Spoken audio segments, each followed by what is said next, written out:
अस्सलाम वालेकुम everyone and welcome back to the supplement with sense series. अभी हम लोग पढ़ रहे हैं आयरन सप्लीमेंट के बारे में और आयरन सप्लीमेंट की डिफरेंट फॉर्म्स को हम लोग पढ़ रहे हैं।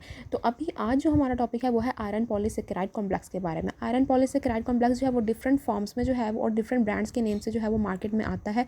जैसे आप देख रहे होंगे आयरन 1 कैप्सूल जो है बहुत कॉमनली यूज़ होते हैं। इसी तरह से जो है एलिजो कैप्सूल यूज़ होते हैं और भी इसके बहुत से डिफरेंट ब्रांड्स हैं।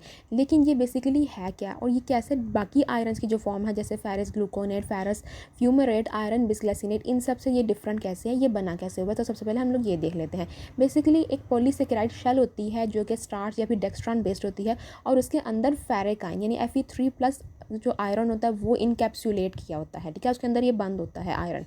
इस शेल के अंदर वो आयरन जो है ये बंद होता है। तो इसकी वजह से इसकी एब्जॉर्प्शन जो है इस शेल से, क्योंकि उसने निकलना होता है और इसका जो निकलने का जो प्रोसेस है वो एंजाइम डिपेंडेंट होता है। तो ये इसका जो पैटर्न है ना निकलने का, ये आपकी बॉडी में रिलीज़ होने का वो स्लो पैटर्न है और इसकी जो बायो अवेलेबिलिटी है वो 30 to 40% है जस्ट।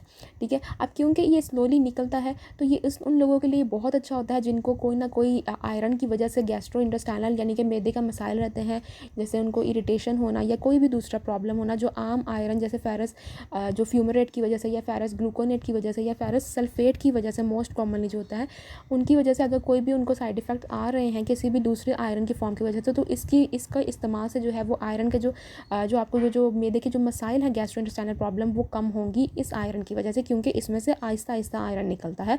और यही इसका सबसे बड़ा फ़ायदा है कि ये जो है आयरन क्योंकि आहिस्ता आहिस्ता निकालता है अपने जो शेल के अंदर से, इसका आयरन जो है वो आराम से निकलता है। कंट्रोल रिलीज़ पैटर्न जिसको कहा जाता है, कंट्रोल रिलीज़ आयरन, तो इसका फ़ायदा होता है ये।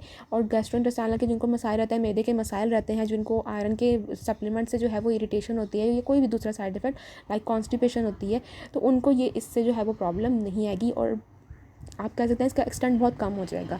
लेकिन इसका डिसएडवांटेज क्या है, क्योंकि ये आहिस्ता आहिस्ता जो है वो आपकी बॉडी को आयरन प्रोवाइड करता है। तो अगर किसी को बहुत इमीडिएट जो है वो ज़रूरत है आयरन लेवल को रिस्टोर करने के लिए या फिर बहुत ज़्यादा डेफिशिएंसी है आयरन की, तो उसको ये रिस्टोर बहुत ही स्लोली करती है।